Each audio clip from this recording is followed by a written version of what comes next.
Welcome to Geek View Tavern. Grab yourself a booth or belly up to the bar. We're glad you're here. You've tuned into the second half of our list, the top 10 covers of the Ultraverse, the greatest superhero world of the 1990s. We're looking at covers from number 5 right up to the top pick at number 1. I'm your host and bartender, Dave Olbrich. If you want to check out the Ultraverse covers number 10 to number 6, check out episode 17 of Geek View Tavern right here on YouTube. Remember to like the episode, leave a comment below, share it with friends, and please subscribe. Okay, Skeeter, hit the intro.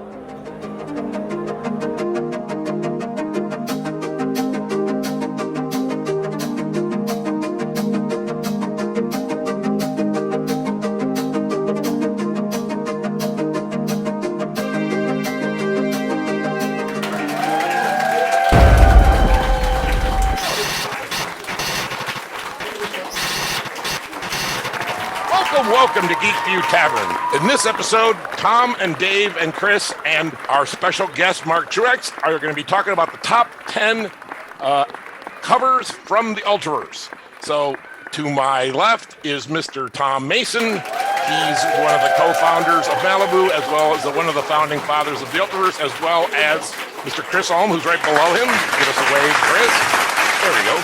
Hey. He, like me, is also a co-founder of Malibu and a founding father of the Ultraverse.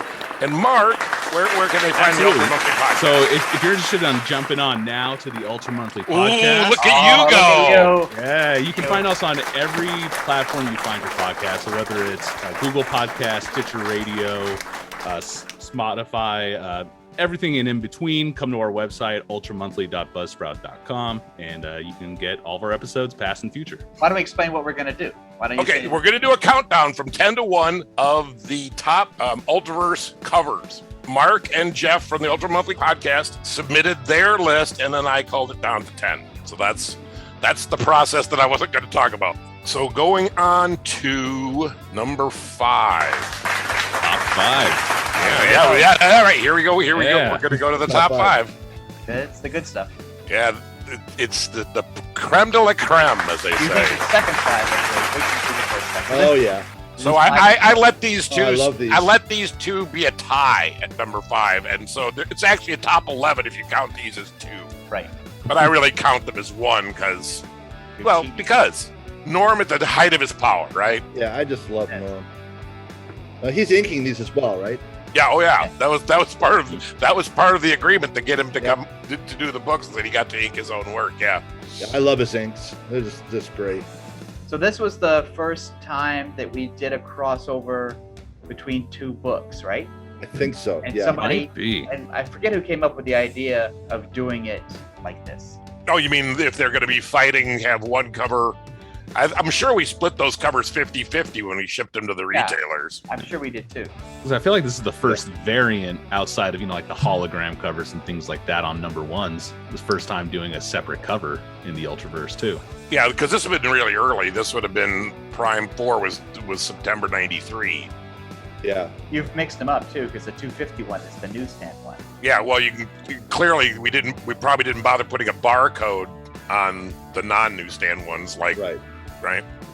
So the 251 was the newsstand one, Tom, or the $1.95 was? And 250 was the newsstand. $1.95 was the check mark. Was it a good deal for us to give the retailers a cheaper copy? I think they thought so. I mean, they made less money, but what are you going to do? To prevent competition, right? The best shot at getting Right. The retailers wanted the advantage in their competition with the newsstands. Yeah. Now, why was there a difference in like the paper quality between the newsstands and the direct retailer? Feels like the direct retailer ones would be more. With the newsstand, there's so much waste. So many copies get thrown away. Right. That you end up using a lot more paper. So, but we also had, and this is the funny part, we had a person in the office who just did newsstand sales. She wasn't from the industry, but she was just really great at customer service. So she would call everybody. There was a real sort of personal touch. To this day, I think that she helped boost the sales and the placement of those books. I love how the trade dress is completely different on both books. Like the logo's reversed out, and this one's got green and that one's got pink, and that we could have just left that the same and switched out the artwork, but we didn't, and I think the covers are better for it. Yeah, look how we pick out we did, but colorists did. They pick out the pink from Prototype's Energy. Yep. Use that for the Ultraverse logo and the corner box. Then they pick out the smoky green from Prime and use that for the logo and the corner box. The people who did the coloring Yes. really just picked up on all the stuff. So what do you remember about that first meeting between Prime and Prototype? Well, Tom was one of the co-writers on Prototype, so did Prime move over into that book? Tom, I don't remember. Or did... Here's the great thing. I have no memory of it. Okay, well, maybe Mark's got a memory of it then. Yeah. What I remember is this. Oh, sorry, Mike. I'm going to cut you off, and then you... I mean, you probably have something much better to say than I. Well, It might have been... the jury will be... Don't be so sure. Don't count those chickens. Here's the great thing. Is I wrote like 80% of the odd numbered issues, and Len wrote 80% of the even numbered issues. And number 4 is an even numbered issue, and he was also co-writing Prime as well. That's his issue of Prototype, more or less, and it's his co-issue of Prime. So I wasn't as deep into the script as anybody. So my memory, and also years have passed. So now my memory is just, it's unreliable. So mostly all the story points all get down to what Len laid out. Len Strzelecki laid out. Yes. What's your memory of it, Mark? I know it was like right around the time Prototype debuted. His issue came out right before. Yep, that's right. Yeah. And it was just a quick pop-in. Prime was flying around and thought he heard danger, decided to disrupt this movie set of Prototype shooting like an ad. So it was a pretty quick and brief interaction, but it definitely set the tone for their relationship where they're always picking at each other and bantering, which is a great dichotomy with those children, essentially. Right. I mean, Jimmy Ruiz being the hot-headed teen and Kevin being, 13 years old. Yeah. You got any specific memories of that crossover, Chris? I think it was our very first crossover that we did with any characters, right? And so it was one of those things that we had planned pretty much right from the beginning of Prototype that we wanted to have a guest appearance in Prime. We were really, really excited about the idea of having a holistic universe that actually changed over time and that was consistent across all the books. Okay, the next cover is kind of surprising to me. I kind of like the selection, and it's number 4 on our list. All right. Sure. There you go. So, I mean, it seems weird now because those of us that look at the cover have to remember that it's a sort of based on the Demi Moore cover where she posed nude and pregnant. But this is deep into the run because it's February 95. It's number 18. Wow. So the cover artwork is actually by Jason Armstrong. Yeah. This is such a delight because fans of Mantra know Luke has trapped in this woman's body and he lays it on pretty thick every single issue. It's like, oh, but I'm a man. Why am I in this form? And then you get this solicit of pregnant Mantra out and you got to pick it up. I mean, you got to see what's going on inside this issue. Yeah, it's the power of a single figure telling a story all on its own, especially if you're familiar with the book, right? Yeah, it's a bold cover too because there's no explanation, right? It's just this is enough. What's going on here? Pick up this book. I like the stork in the background. Yeah. The baby blue background with the little storks flying through and like a wallpaper. Yeah, it's wonderful. I didn't know about the inspiration with the Demi Moore cover. Was that like when this came across the desk? How did that conversation go? My memory of it was kind of like a lark. Hey, if we're doing a pregnant Mantra thing, why don't we do a pastiche of that Demi Moore cover? It really was bouncing off of pop culture. Yeah. It was a great thing for us just in general because we would tend to say yes to more things than we'd say no to. There wasn't a lot of oversight. Well, there's also you can't I mean nowadays everything is so corporate and weird. You'd have the drawing and then you'd have to focus group it. We operated on we were structured, but it was fairly loose. So if somebody came in with a sketch or an idea of hey, what if Mantra's pregnant? It's like, hey, that might be cool. The only way you get interesting stuff is if you say yes to stuff.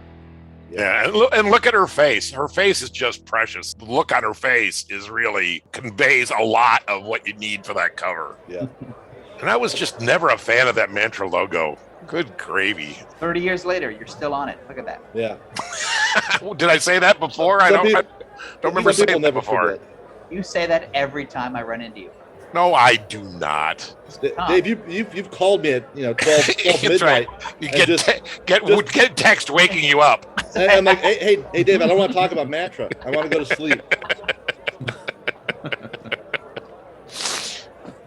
All right, moving on to number 3. This is from September of '93, so pretty early on in the process. And I think we can all agree that this would have made the list regardless. Oh, Hoberg. Yeah. Oh yeah. No, Hoberg and Jerome Moore together and just killing it. It's just great. Yeah. Very nice. This is either Hoberg or Moore posted the original black and white line art on Facebook, and every time I see it, the line art is fantastic, but then you see the color. I don't know how to say it without being a cliche, but it's even better. Yeah. Hardcase never looked better. The Strangers never looked better. It's just fabulous, and the colors are so nice. Mm-hmm. And there seems to be enough intrigue, and of course, it's got my favorite character of all the Ultraverse, Adam Bob, right there in front.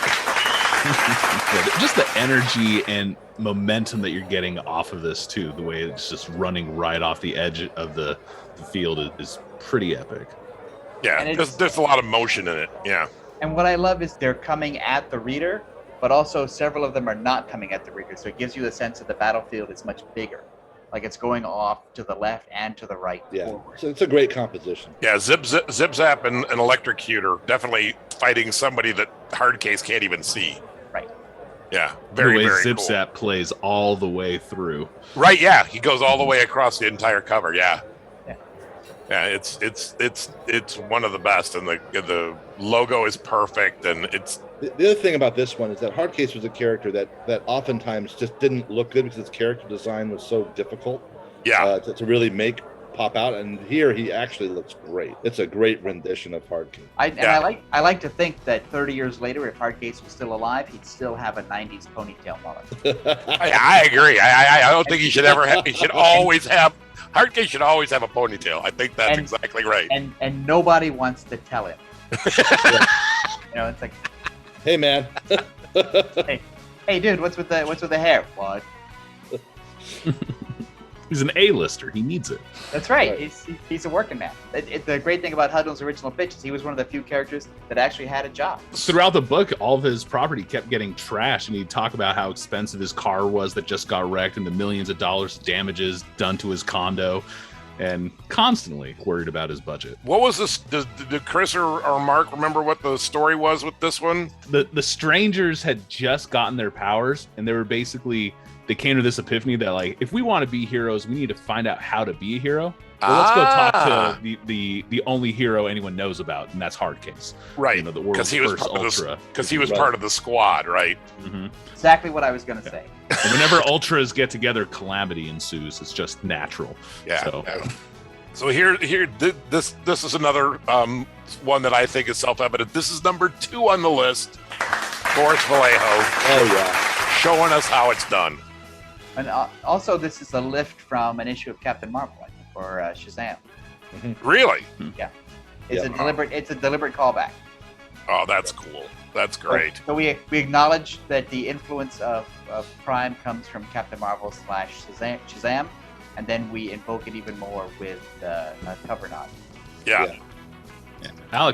Alex Ross had a really nice cover that he did for that as well. I think it was for the trade paperback or the hardcover of the first edition. That was again an homage with Prime and Kevin together on page. But this one is just incredible. And all of this, like this cover from Vallejo, comes from Hank Canals, who's one of the editors, because Hank would often come in and stand in the doorway, and he would go, "Hey, what if I got Boris Vallejo to do the cover of this Prime special?" And Chris and I would be like, "Yeah, right. Okay, yeah, sure. Call Boris Vallejo and see what'll happen. Go ahead, Dylan. Go ahead. You go do that, Hank." And then 2 weeks later, Hank says, "Hey, I got Boris Vallejo." That's true. He was great. He was great at that. He was the one who brought George Perez over for Ultraverse. I was going to say, he's the one that paved the way to get Perez to work for us. Yeah. And it's the same kind of thing, too, where he comes into the editorial meeting and says, "Hey, why don't we get George Perez to do Ultraforce?" And we're like, "Oh, yeah, right, go ahead. You go call George and see if he wants to do a regular monthly book for us." And that's a knee slapper, Hank. Right. 2 weeks later, Hank goes, "Yeah, George wants in." So he had that amazing skill with creatives. Yep. And this was an annual So we're about a year in. This is another one of the covers from October '94. That's the other thing too, is we want to acknowledge comic books' long history of doing an annual, but we can't do a line-wide annual for every book. And so what can we do? Well, let's just do one really special one. Yeah. And this is one of the few covers I believe got a poster treatment as well. That this art was actually adapted into a full wall poster. Really. Yeah, if Boris turns in this piece of artwork, you use it as many times as you can. Well, you gotta clear it with Boris first. I mean, you gotta say, hey Boris, here's what we want you to do as a prime cover, but we're also gonna do it as a promotional poster. And if we sell it as a solicited item, we're gonna cut you in for a piece of the action. So you make your deal with Boris that covers all the bases. Yeah. So, all right. So that's number 2. Does anybody want to prognosticate? but before we start, can I interrupt? You can do whatever you want. All right. So this, I think, is the single greatest character that the Ultraverse created out of all of the original ones that came out of the Ultraverse conference in Scottsdale, Arizona. It's my favorite one. It's the one that resonated with everybody. Everybody loved the conceptual thing that Dan Danko pitched. This is how it got, well, first it got pushed into Sludge so the character would have a chance to sort of grow and resonate. Then this. Yeah, I guess that pretty much gives it away. Chris, you want to tell us what's the number 1 cover without ever seeing it? I guess it's going to be the Lord Pumpkin cover. That's right. Oh. Lord Pumpkin number 0. Look at that. The second Lepresti cover on the list, and it just kills. It's just that's just a great cover. Everything you want to know about Lord Pumpkin is right there. Yep. I love a character that just absolutely has, like, I am an a-hole energy. Yep. There's no, I'm comfortable. I'm sitting on the bodies of my enemies, which includes dead clowns. And I'm tipping my hat. I got a whip. I'm just kicking it. I love that. Unbad squash. And for well, I wish. Where were you? We could have used that line. That's one dangerous gourd. Right. Oh my gourd. Oh no. Yeah, he almost looks like those shots that John Buscema had of Loki or Mephisto sitting on their thrones, right? Yeah. Yeah. That's sort of Very Mephisto. The smarts of the colorist to not let the dead bodies compete with his spotlight, right? So they're all in these muted colors. And if you look closely enough, you can kind of see what's going on. But the most important thing is there's a bunch of dead bodies at his feet. There's a little bit of the circus motif too, because there's the top hat from the ringmaster. There's the spotlight for the center ring. The chair has a sort of a circular shape to it, so it looks like the center ring of the 3-ring circus. And he's got the wearing whip. a red jacket. Red jacket. He's got the whip from a lion tamer. Yep. He's got Boots. So it looks it's Gunther Gable Williams, but with a pumpkin head. There you go. So, Mark, tell us your love of Lord Pumpkin. I want to hear it because I've already heard Tom's love of Lord Pumpkin. He's just a striking character, and the way that he's represented and he's spooky is delightful. I like his whole mythology of his plane of existence is out in the Wold area, out on the God Wheel somewhere foreign, and this like kind of medieval timeline, and this evil pumpkin seed with a magical mystery candle and all these demonic kids that praise him. It's such a weird mythology, and it works so delightful. If you've ever met Dan is like a quiet, studious, thoughtful, conservative in dress and mode of behavior. Not at all like the guy who would think, hey, evil pumpkin who kills people. Mm-hmm. Yeah, I love the juxtaposition because it was Dan's creation, but Gerber certainly took it and used it to its full power. Sludge was a swamp monster that lived in the sewers. Gerber's doing gang war and corruption and mafia type stories with Sludge. And then Lord Pumpkin is just so completely out of that realm. So the juxtaposition of the two of them together was really, really delicious. Yeah, we loved the Defenders, the Gerber's Defenders and all how weird it was. And for me, Lord Pumpkin's sort of our Howard the Duck moment, right? Because we've got this weird character from a completely different timeline, but the character could fit into this urban storyline, and it really worked out well. I love Lord Pumpkin. Good stuff. I think that's a really good list, Mark. Thank you and Jeff for excellent. us winnow it down. It's a big list. Yeah, that was a big list and a lot of work, and we're really it's really fun to know that you guys are still fans of the stuff and still want to talk about it. Yeah. And the podcast is just amazing listening to you go over the storylines and your loves of the various characters and all that. So thanks for helping keep the fandom alive. All right, boys. Thank you so much for coming to Geek View Tavern today and having this talk. And so give us a wave, and we will see you all next time. All right. Bye, everyone. Great meeting you, Mark. Bye, guys. Cheers.